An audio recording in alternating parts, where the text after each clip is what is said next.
So when it comes to the cells of adaptive immunity, they all have a general life cycle that's going to be important. So it's going to seem pretty overwhelming, like there's a lot of information coming at you today. But if you just break it down to simple steps and realize that there are similarities in the system, then it can make it more manageable.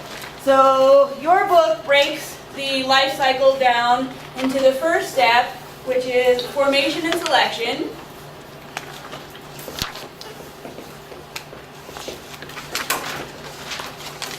The second step is activation and clonal selection. Activation is a two-step process. And then the last step that your book breaks it down into is what's called the effector response. And this is going to be how the body rids itself of a pathogen. So if we look, when we talk about each of our different cells, we'll look at the life cycles that each of them is doing, how they're similar, and how they're different. So if we think about the lymphocyte life cycle then, their formation is going to happen in the bone marrow. So both T and B cells are formed in the bone marrow.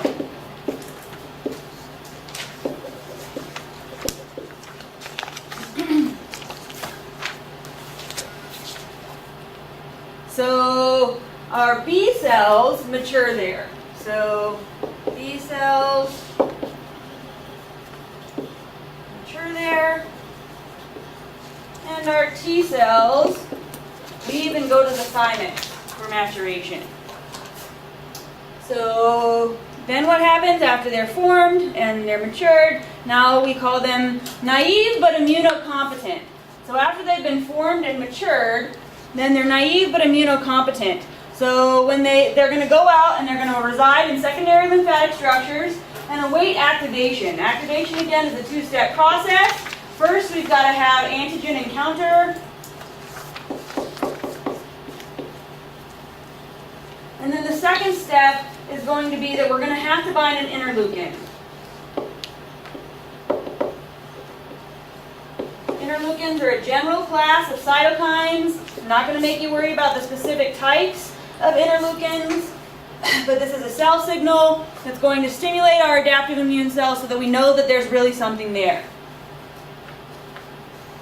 Clonal selection is kind of weird for people to wrap their head around. After we've activated our cells, those parent cells then are going to split and give rise to a clone of cells. A clone of cells is a whole bunch of cells that are specific now to that specific pathogen.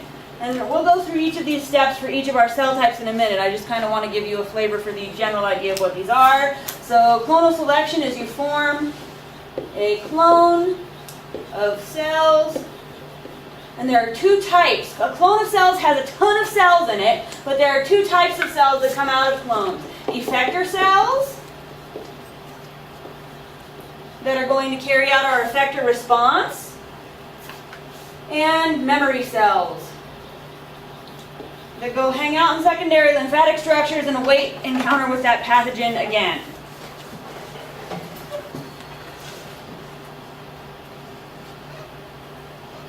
So that's the second part of the lymphocyte life cycle. And the third part is carrying out the effector response.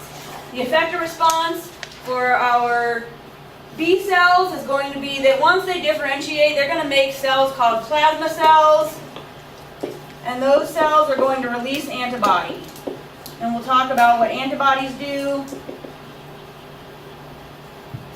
For our T cells, the effector response is going to be different whether or not you're a T helper cell.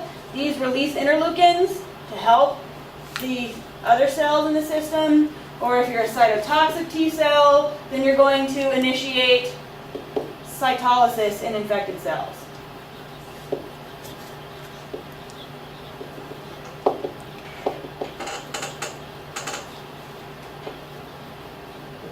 So the B cell response is the humoral immune response because it's being carried out in the body's humors.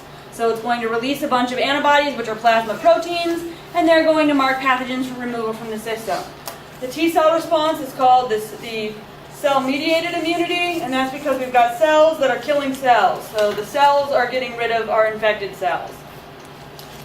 So if we always just realize that there are really only a couple steps, and they're just slightly different from one cell to the other, it makes it easier to wrap your head around. So let's first talk about our T cell response then.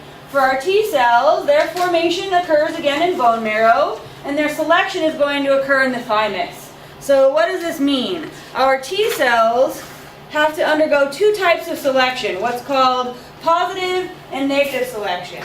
So if you look at these T cells that are going to the thymus, they all have these proteins called CD8 and CD4 proteins. So when they first get to the thymus, they both have CD8 and CD4 proteins on their surface. These CD4 and CD8 proteins are going to be able to bind different types of what are called major histocompatibility complexes. So right now, this is our selection step. Our T cells are formed in the bone marrow, and now they've got to go to the thymus for selection. They've got two types of selection. Positive selection, they undergo first, and negative selection. So, okay, all of our T cells are going and they have these proteins called CD4 and CD8. In the thymus, we've got thymocytes that are tester cells. So these are going to make these cells undergo their selection. So for positive selection, the test is, do you recognize an MHC molecule? So these MHC molecules are major histocompatibility complexes. So this is the second thing that they look at when you're doing organ or tissue donation. The first thing they look at is your ABO group. The next thing they'll look at is your major histocompatibility complexes. They have to be pretty similar if an organ is going to be accepted. So our major histocompatibility complexes are these proteins that are found on all of your nucleated cells have MHC class 1. MHC class 2 are found on any cell that can be an antigen-presenting cell. So MHC in the body. This tester cell here is a thymocyte. It's got both because it's testing our T cells. But as far as our major histocompatibility complexes go, MHC1s are on all nucleated cells. MHC2s are on any cell that can become an antigen-presenting cell. So primarily that's going to be like our macrophages, our dendritic cells, our B cells. So we'll say macrophage. Macrophages are the primary antigen-presenting cell, but then our dendritic cells can also do it, and our B cells. All of those are going to become antigen-presenting cells. So we'll get to that in a minute. But that's just kind of helping us figure out what these MHC molecules or proteins are. So what they are basically is they're these little proteins on your surface that you can stick parts of antigen in so that a T cell can recognize you. Because T cells are carrying out cell-mediated immune responses. They're fighting intracellular pathogens. So if you're a cell and you can get sick, you've got to be able to present that antigen to a T cell, or else it can't fight anything. So the MHC molecules are what's doing that. So the first part in positive selection then is we have these T cells that have both CD4 and CD8, and they're tested on these thymocytes to say, can you recognize MHC? Can you bind an MHC molecule? If the answer is yes, then you survive and you go on to negative selection. If the answer is no, I can't bind MHC, then you're no good. If you can't recognize self that has antigen in it, you're not going to do us any good. Your job is to fight infected cells. So they're destroyed by apoptosis. So you survive, and you go on to negative selection. Negative selection is the second part, and what's going to happen now is that we've got our cells that are presenting what's called self-antigen. What are self-antigens? They're the proteins all over your cell surface that mark you as self. We've got to have stuff that marks you as self so that our T cells can know when there's something not self in the system. So that's the second test for our negative selection. If you can recognize self-antigen, recognize, this is kind of a misnomer, recognize, or you could say respond. So if you're going to respond to self-antigen, that's bad, because that means you would start an immune response to every cell in your body. So if you respond to self-antigen, you get destroyed by apoptosis. If you do not, then you survive. So only about 2% of all of the cells that go from the bone marrow to the thymus make it through both steps. But all of those cells now will either lose CD4 or CD8, and then they'll become a specific type of T cell. So if you lose CD4, and so you just have CD8, then you're what's called a cytotoxic T cell. If you lose CD8 and just keep CD4, you're a helper T cell. So that's our selection step for our T cells. The tester over here is a thymic epithelial cell that's got the MHC 1s and 2s for positive selection. For negative selection, it's dendritic cells that's going to present self-antigen. Alright, so then let's look at the second step. Now these cells are what we call naive but immunocompetent. They're ready to fight something, but they just haven't met it yet. So the next thing that's going to happen is they're going to reside in our secondary lymphatic structures and await activation. So the next step for our T cells is that they have to just go wait and be activated. So for activation, what does that look like? So the first step in activation is encounter with your pathogen. So let's talk about T helper cells first, because they're going to be important for activating our cytotoxic T cells. So for activation of our T helper cells, they come along and they have their CD4. Okay, so how you can remember who's recognizing what is that our T helper cells have CD4, and CD4 binds MHC2. 2 times 2 is 4. That can help. And then another way to remember that it's a T helper cell that has it is this little 4 is like 3/4 of an H. If you just gave it a little leg there, it would be an H. So that's just to help you remember that our T helper cells have CD4. 2 times 2 is 4. CD4 binds MHC2. So the only cells that are carrying our MHC2 are going to be antigen-presenting cells. So our macrophages, our dendritic cells, our B lymphocytes. So this would be an antigen-presenting cell, and it's encountered some antigen out there in the system. It's a macrophage, let's say. It gobbles it up, and what it does is it expresses the epitopes, which is the disease-causing portion of that antigen, in the MHC class II molecule. So that's separate from our activating of our T helper cell. This guy encountered the pathogen out there somewhere, and it's going to present it. So we'll say our antigen-presenting cell expresses epitopes of the antigen. Epitopes are disease-causing regions.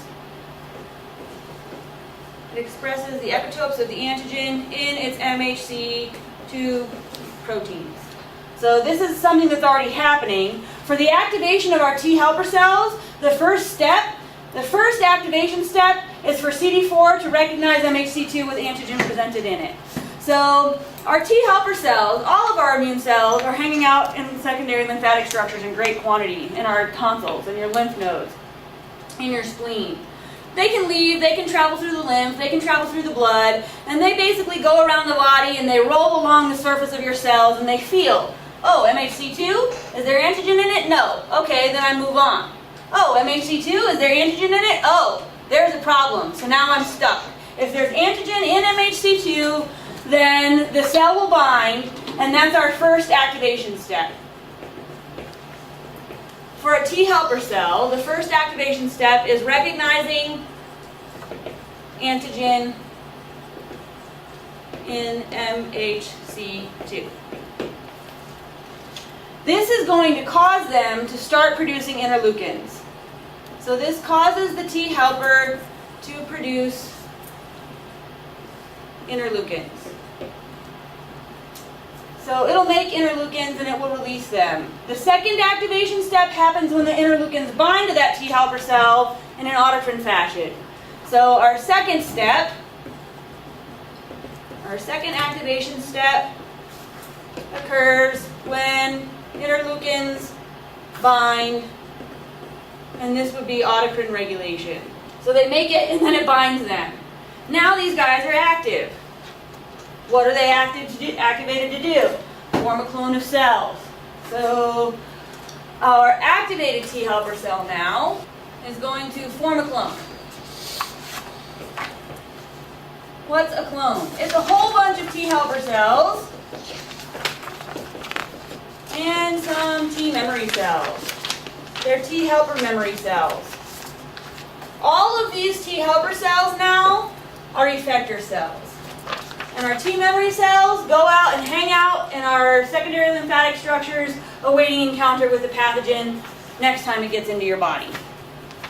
Let me finish that then. Our effector cells are going to carry out the effector response, which is really boring in T helper cells. All they do is release interleukins. So their effector response is to release interleukins, which isn't going to do anything to an infected cell, but it's going to help other parts of the system. These interleukins are needed for the second activation step for our cytotoxic T cells, and interleukins are also needed for the second activation step for B cells. So we have to get activated T helper cells before we can actually do either of our immune responses. You can't start a humoral immune response that's going to clear the body of pathogen with antibodies until you've got an activated T helper making interleukins. And you can't start a cytotoxic T cell-mediated immune response and go start killing infected cells until you have T helper cells that are activated and making interleukins. So it's not a really exciting job, but it's a very important job. So that's their effector response. So after our clonal selection, we've made these T helper cells, and we've made T memory cells, and the effector response for T helper cells is going to be just to pump out interleukins. So now we've got interleukins out in the system that can help everybody else. Alright, so we've got a cytotoxic T cell hanging out. It's got CD8. 1 times 8 is 8, but that's not necessarily so helpful.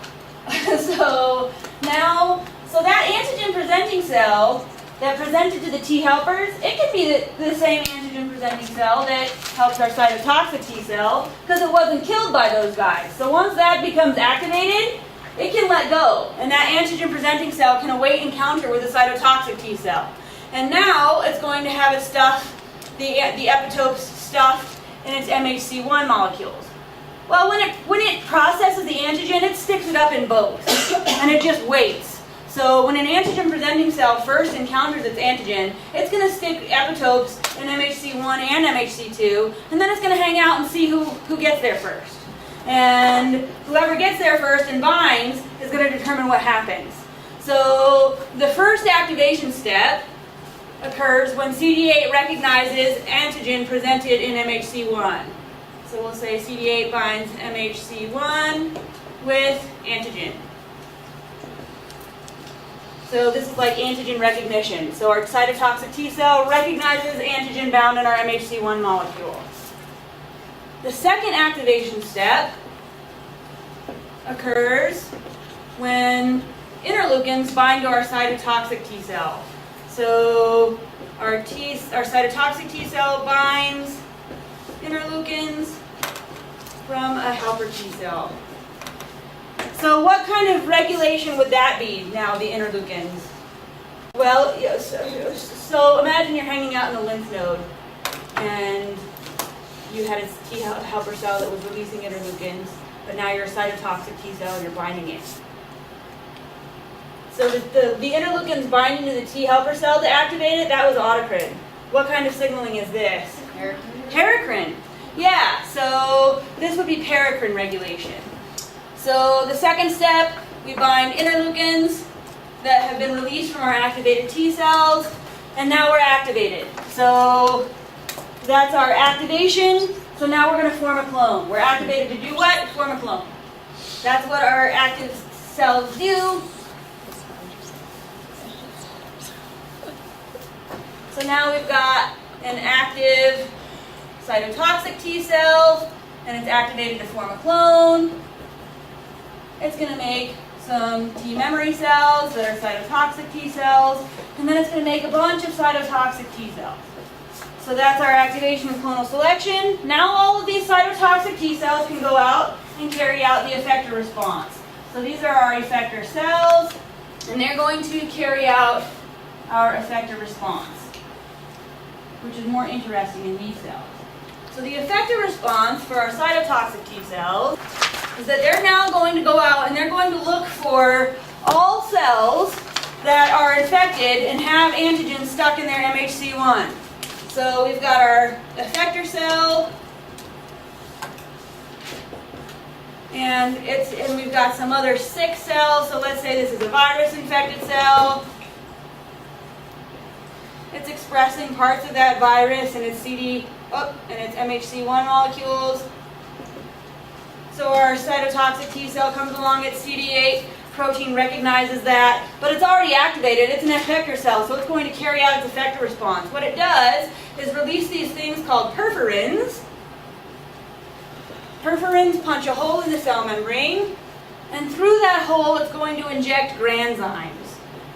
A lethal dose of basically this cytotoxic chemical that are called granzymes, and these induce apoptosis. So the effector response is to go find infected cells and release these perforins that punch a hole in the cell membrane, and then inject granzymes, which are these enzymes that induce apoptosis. So the cell's going to shrivel up and die.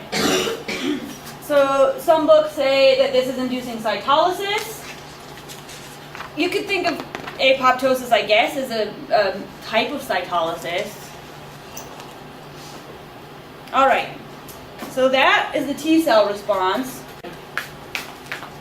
All right, so for the formation, they're formed in bone marrow. They have these B cell receptors that recognize a general class of extracellular pathogen. So in this example, let's say this cell is recognizing rod-shaped bacteria, and this is Streptococcus version A. So the first activation step will occur when several B cell receptors bind antigen. So you've got to have many B cell receptors bind antigen. What this is going to do is cause these receptors to what's called cross-link inside the cell. So this is like still part of this first activation step. The receptors cross-link and induce receptor-mediated endocytosis. So receptor-mediated endocytosis is a different kind of endocytosis in which this cell now is going to bring in these bound receptors and their bound antigen into this endosome. So it'll basically form an endosome out of the whole region of the plasma membrane that has those receptors bound. So this is kind of what it would look like as it's forming the endosome, and then you look at it a little bit later, and inside now it's got sections of its plasma membrane with all those bound B cell receptors in it. So now it's going to process that and become an antigen presenting cell. So that's all part of this first activation step. So it reduces receptor-mediated endocytosis. It's going to process the antigen. What does that mean? It's going to display the epitopes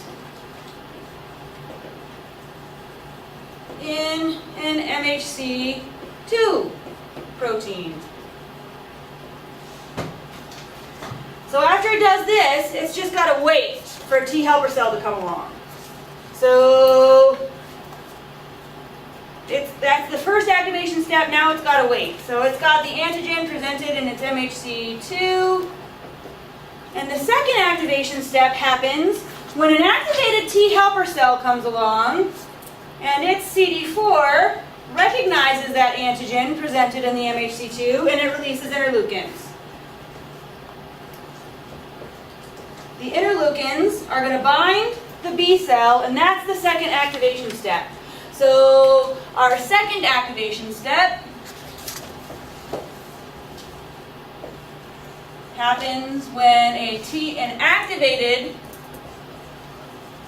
T helper cell binds and recognizes antigen presented in MHC2 and releases interleukins that bind to the B cell. This interleukin binding is our second activation step. Now this B cell is activated. Activated to do what? Form a clone. Clones of B cells are slightly different than clones of T cells. So we've got our activated B cell. And it's going to make some B memory cells that are going to go hang out in the wait encounter with the pathogen. And then it's going to make a bunch of what are called plasma cells. Our plasma cells are the effector cells that are going to carry out our effector response. What do plasma cells do? The effector response of plasma cells is to release antibodies.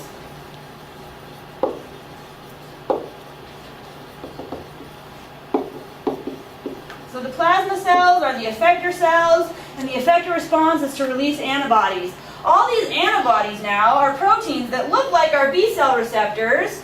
If you look at the structure of an antibody, you've got a figure of it on figure 22.17. Shows you the structure of an antibody. If we look at the structure of an antibody, they've got these fixed regions that don't change. The end of this fixed region can bind to other antibodies, it can bind to complement proteins. So the fixed region is going to be something that other parts of your system can recognize. Up here, the top part of the antibody has what's called a variable region. The variable region becomes specific for Streptococcus A in this case. So before, it could recognize just a rod-shaped extracellular pathogen, but now it's being specified and specifically made to recognize Streptococcus version A. So this variable region gets specific, or it becomes specific for the specific pathogen that you're fighting. So adaptive immunity is different than innate immunity because it's specific. It has specificity, and this is how. These antibodies are specific now for the specific version of the extracellular pathogen that you're fighting. So now our antibodies are going to be able to go out and rid the system of the pathogen. So are we good on this? Question so far? So what do our antibodies do? So there's a whole big long list of what our antibodies do in figure 22.18.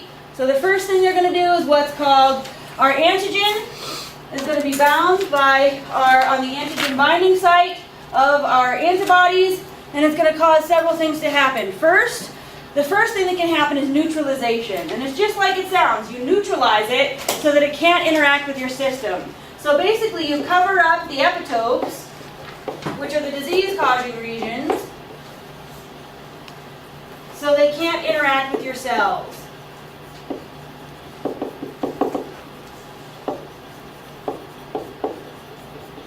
So you neutralize it. You just cover up all the disease-causing regions, and now it can't cause disease.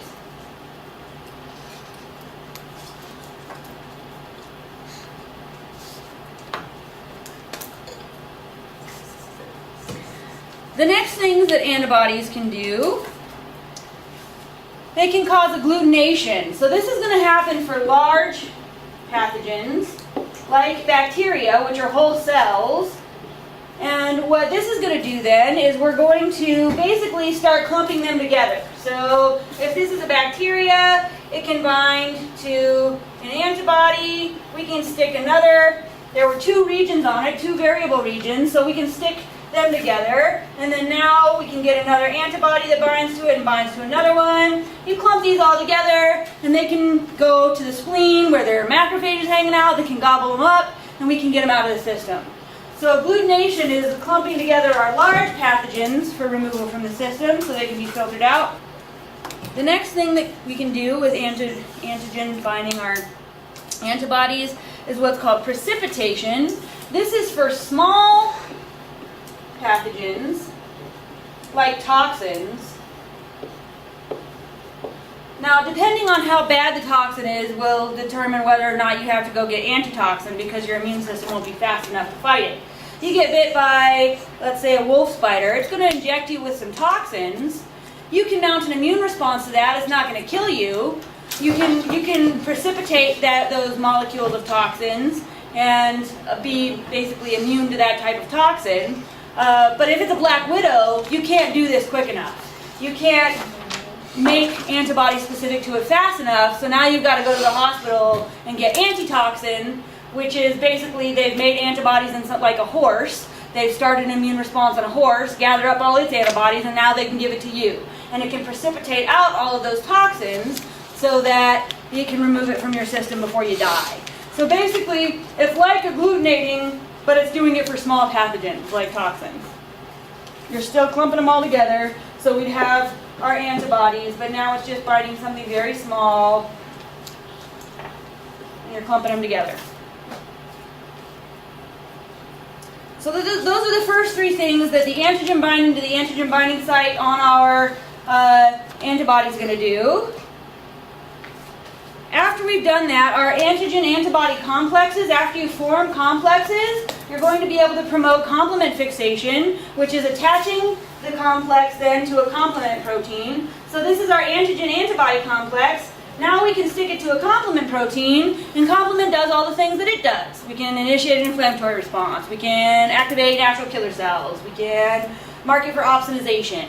So basically we can mark it for immune clearance so that it can be stuck to a red blood cell and get filtered out. So antigen-antibody complexes are going to be able to promote complement fixation. They'll also be able to promote opsonization, which is marking for removal by a phagocyte.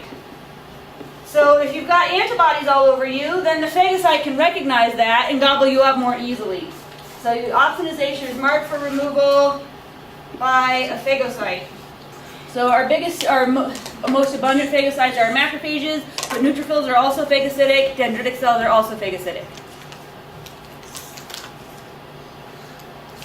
All right, then the last thing that antibody binding is going to be able to promote, or antigen-antibody complexes promote, is activation of our natural killer cells.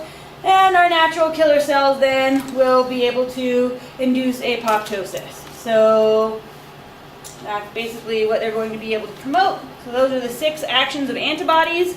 So once we've got antibodies out in the system because of our effector cells, they can carry out a wide variety of effector responses, depending on what's going on in the system.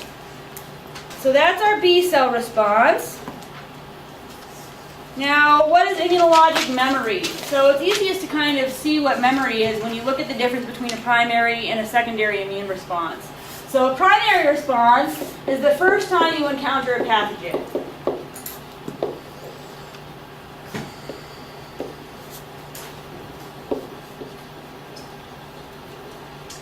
And you can kind of measure, if we look at, let's say for the B cell response, say this is antibody production,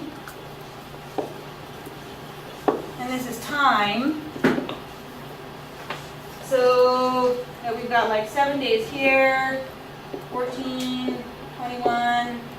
If you look, your antibody production at first is like little to none. So you're feeling sick this whole time. Like the first 5 days you get infected with something, you're feeling pretty sick. After about 5 days,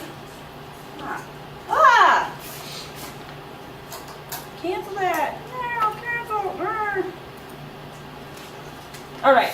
So after about 5 days, you'll start seeing antibody levels rise. And why does it take that much time? Well, we've got to make all of these new cells. They've got to undergo mitosis and secondary lymphatic structures, and we've got to start pumping antibodies out. So you'll start producing more over time. So, about 7 days you start feeling better. You produce lots. You've got different types of antibodies that are going to be formed over time. I'm not going to test you on the different types of antibodies, but it'll drop off and you'll feel better. For your secondary response, this is any time you encounter the pathogen again. So it may be the 5th time you've seen this pathogen, but we still call it a secondary response. So anytime you re-encounter the same pathogen.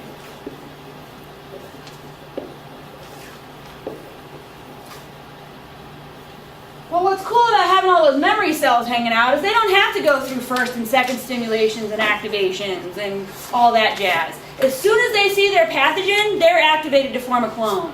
So that now they can just immediately start mitosis. The B cells can immediately start making plasma cells that will immediately start making antibodies. So if you look now at this is the amount of antibody, and this is time,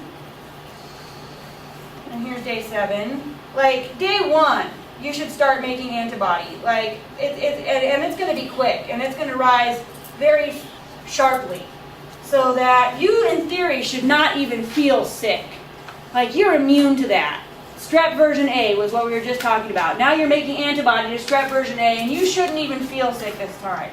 So that our secondary response is always faster and it's more potent because we're releasing a lot more antibodies and it's happening right away.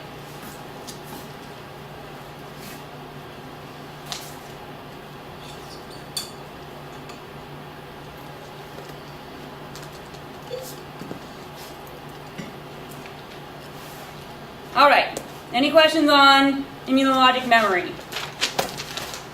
Then the last thing that we have to talk about is active and passive immunity. So active immunity happens when you actually encounter the pathogen. So you encounter pathogen and you actively make lymphocytes to it. And actively make specific lymphocytes.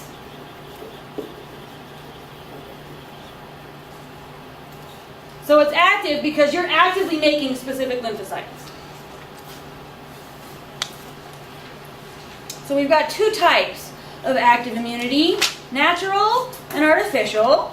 So in natural, this is when your kid comes home from school and they sneeze on you, and now you've just caught this cold. So you encounter the pathogen in nature. When they come home, your partner comes home and lays a big slobbery kiss on you, and then the next day they are just knocked out. So you've actively encountered this pathogen. You met it out in nature, and now you're going to start actively making lymphocytes specific to it. So that's natural. Artificial is what we do when we give you a vaccine. So this is like vaccination, and what they do is they take a portion of the specific pathogen that marks it as the specific type of pathogen it is, but they take all of the disease-causing regions out of it. So it's not virulent anymore. It can't make you sick. But your cells can still recognize the portion of it that would make you sick. So artificial is we're going to artificially introduce a non-disease-causing version. Still active because you're actively going to make lymphocytes now that are specific to that. Passive immunity is the next type. So in passive immunity, you only have the immunity as long as something else is in the system. So passive immunity is given to you, basically, and it's only as long as whatever's giving it to you is in your system. So the example of passive natural immunity is when a woman is lactating, her antibodies go into her breast milk and her baby gets those antibodies. So babies have really naive, immature immune systems. So they could get very sick very easily, but they get natural immunity from their mother. So we could say lactating women give antibodies to offspring. So this is one of the biggest benefits of nursing as opposed to formula. Formula does not have antibodies in it. So formula feeding, maybe you have to do it, but if possible, I mean, lactation is always the best way to go because then you're giving your baby passive immunity because it gets all the antibodies that are produced in your breast milk. Well, they're produced in your body, but they go to your breast milk. Questions on that?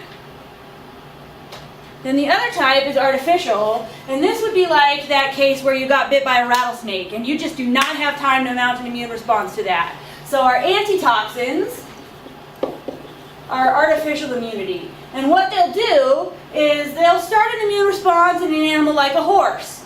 And that horse then can make antibody to rattlesnake venom. And they can collect blood and separate it out and pull the plasma proteins out of the plasma and get you antitoxins. So what they'll do is then they inject you with a whole bunch of horse antivenom, and it'll bind up all of that venom. But again, as soon as it's bound up all of that venom and removed from your system, you don't have that immunity anymore. So our antitoxins would be like antivenom from another animal or from another species.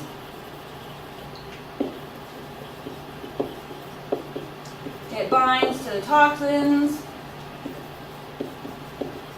They get removed from the system, but then you don't have memory for that unless you were able to start an immune response on your own. But if something's really deadly and it's going to kill you, you probably don't have that time. You're going and you're getting the antitoxin and they're saving your life, so you're not really mounting an immune response. So only as long as antivenom's present.